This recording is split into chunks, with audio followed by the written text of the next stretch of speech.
السلام ورحمۃ اللہ وبرکاتہ۔ بھائی نے کہا میرا سوال یہ تھا کہ میری خالہ کی بڑی بیٹی نے میری والدہ کا دودھ پیا ہے تو وہ میری رضائی بہن ہوئی، لیکن اسی خالہ کی تیسری بیٹی نے نہیں پیا، کیا وہ بھی میری رضائی بہن ہے یا اس سے نکاح ہو سکتا ہے؟ اور کہتے ہیں جی میں نے خود اپنی خالہ کا دودھ نہیں پیا۔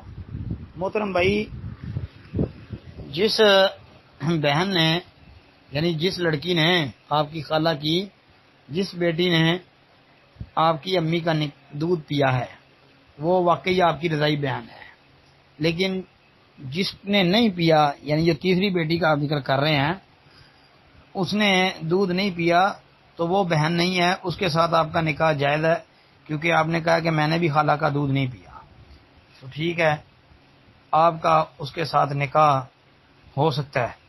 جی السلام علیکم ورحمۃ اللہ۔